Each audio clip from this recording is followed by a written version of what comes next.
Goeiemôre en welkom by 'n nat maar ook kleiner MTBS 2015. Vier van die grootste skole in Bellville wat deelneem is Stellenberg, D.F. Malan, Bellville Hoërskool en Tygerberg wat vandag saamgekom het om hulle sportdag te vier, maar daar is 'n bietjie van 'n verskil. Die sangbeker het weggeval. En dit sal interessant wees om te sien hoe dit die skole en die sportdag affekteer, hoe die skole voel daaroor. Ons gaan nou met die skoolhoofde gesels en te hoor hoe voel hulle en die leerdlinge oor hierdie veranderinge en gaan dit in die afsienbare toekoms nog steeds so bly? Wat is die algemene gevoel by die kinders oor die sangbeker wat weggeval het? Maak dit enige impak op die gees van die skool? Nee, ek dink nie so nie. As mense 'n bietjie vanoggend hier luister, almal klink baie opgewonde en hulle het, lyk my almal het een of ander alternatief in plek. Ons het gisterand het ons sommer so 'n lekker singsong daar by die Bellville Stadion gehou. Julle sal dit oral sien op YouTube. Ons het dit verskriklik baie geniet. So nee, wat ek dink nie dit gaan regtig die dag beïnvloed nie. Hulle was teleurgestel, maar hulle maak ander planne. Ek sê vir my, hoe die leerdlinge gevoel toe hulle gehoor het daar gaan hierdie jaar 'n sangbeker wees nie. Ja, dit was vir hulle baie hartseer geweest, maar ons het omstandighede en hulle het vinnig daarbey aangepas.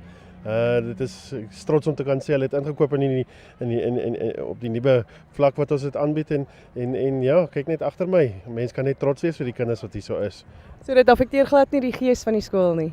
Weet jy, ons werk baie hard aan die gees elke jaar en hierdie is ook net 'n ander manier om aan die gees te gewerk het en dit het goed uitgedraai vir ons. Ek gesels met Margaret Pansegrou, sy is die hooforganiseerder van die MTBS 2015.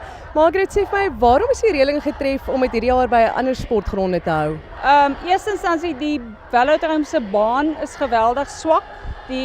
Ons het gaan kyk, dit is omtrent uitgehardloop op sement al en toe die vier skole besluit ons moet die atlete 'n goeie kans gee en daarom het ons besluit om op hierdie tartan te kom hardloop.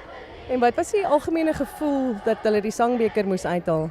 Die gevoel vir die skole, vir die kinders dink ek, was dit 'n geweldige teleurstelling.